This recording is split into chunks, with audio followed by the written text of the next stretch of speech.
अपनी श्रद्धा बदल सकता है इत्यादि। किंतु इस सभी परिस्थितियों में धार्मिक श्रद्धा में परिवर्तन होने से अन्यों को सेवा करने का सांसारिक धर्म वृत्ति प्रभावित नहीं होता। हिंदू, मुसलमान या ईसाई समस्त परिस्थितियों में किसी न किसी के सेवक है। अतएव किसी विशेष श्रद्धा के अंगीकार करना अपने सनातन धर्म की अंगीकार करना नहीं है। सेवा करना ही सनातन धर्म। अपने ग्राहक की सेवा करता है और कारीगर, शिल्पी, पूंजीपतियों की सेवा करता है। पूंजीपति अपने परिवार की सेवा करता है और परिवार सांसारिक जीवन की शाश्वत सेवा क्षमता से राज्य की सेवा करता है। इस प्रकार हम देख सकते हैं कि कोई भी जीव अंत जीवों का सेवा करने के मुक्त नहीं है। अतएव हम यह निष्कर्ष निकाल सकते हैं कि सेवा जीव की चिर सहचरी है और सेवा करना जीव का शाश्वत सनातन धर्म है।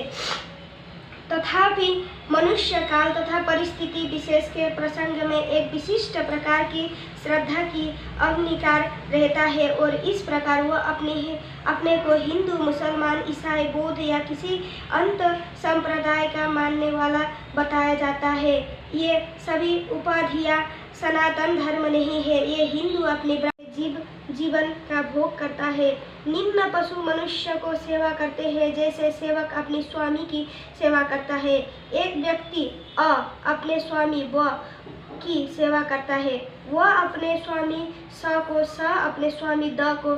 इस प्रकार हम देखते हैं कि एक मित्र दूसरे मित्र को सेवा करता है, माता पुत्र की सेवा करता है, पत्नी पति का सेवा करती है, पति अब पत्नी की सेवा करता है। यदि हम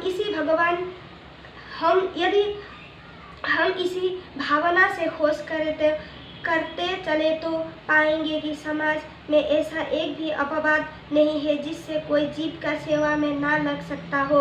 एक राजनेता जनता के समस्त अपना घोषण पत्र प्रस्तुत करता है ताकि उसको उसकी सेवा करने की क्षमता के लिए विषय में विश्वास दिला सके। प्रमाणित शास्त्रों का कथन है कि जीव का ना तो जन्म होता है ना मृत्यु।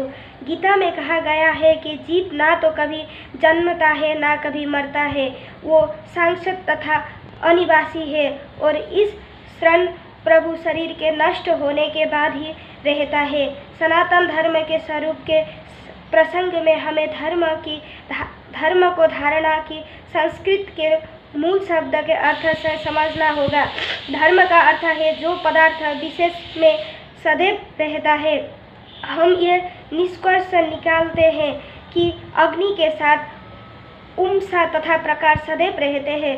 उपस व प्रकार के बिना अग्नि शब्द का कोई अर्थ नहीं होता। इसी प्रकार हमें जीव के उस अनिवार्य अंग को ढूंढना चाहिए जो उसका चार सहचर है। ये चिर सहचर उसका